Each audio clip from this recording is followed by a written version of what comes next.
जय श्री कृष्ण। राधे राधे। मैं अनिशा यादव आप सभी का स्वागत करती हूँ अपने यूट्यूब चैनल पे। आज मैं एक पचरा गीत लेकर के आई हूँ। अच्छा लगेगा तो लाइक शेयर और सब्सक्राइब जरूर करिएगा। कमेंट में बताइएगा कि पचरा आप लोगों को कैसा लगा।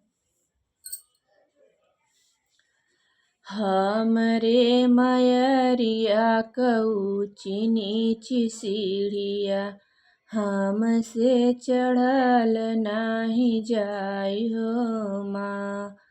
हमरे मयरिया ऊँची नीची सीढ़िया हमसे चढ़ल नाही जाई हो माँ। दुई दुई परग मैया हो मिया कराउबै। दुई दुई परग अगियार हो माँ। दुई दुई परग मैया हो मिया कराउबै। दुई दुई परग अगियार हो माँ। रचिक तू फेर तू मैया अपनी नजरिया जियराय आनंद होई जाय हो माँ। रचिक तू फेर तू मैया अपनी नजरिया जियराय आनंद होई जाय हो माँ।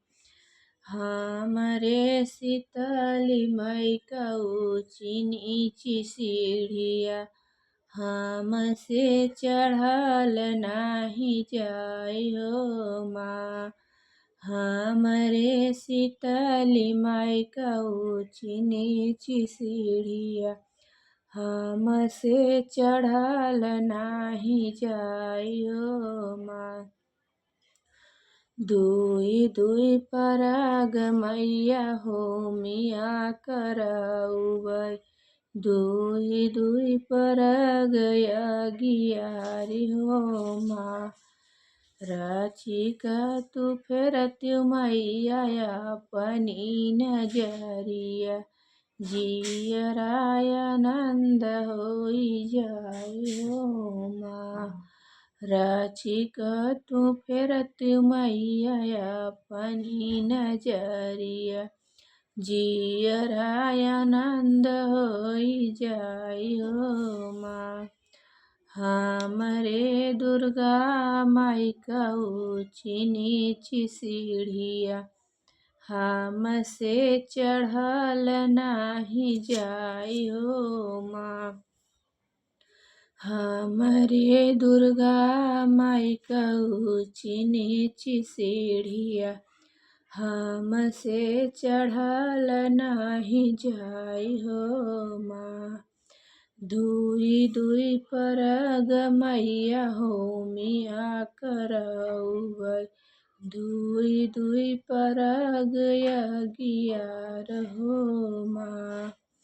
रचिक तू फेर तू मैया अपनी नजरिया जियराय आनंद होई जाय हो माँ।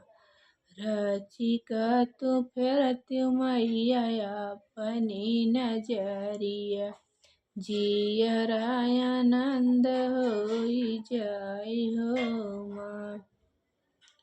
हमरे सायर माई ऊँची नीची सीढ़िया हमसे चढ़ल नाही जाय हो माँ। दुई दुई परग मैया हो मिया कराउबै। दुई दुई परग अगियार हो माँ। रचिक तू फेर तू मैया अपनी नजरिया जियराय आनंद होई जाय हो माँ।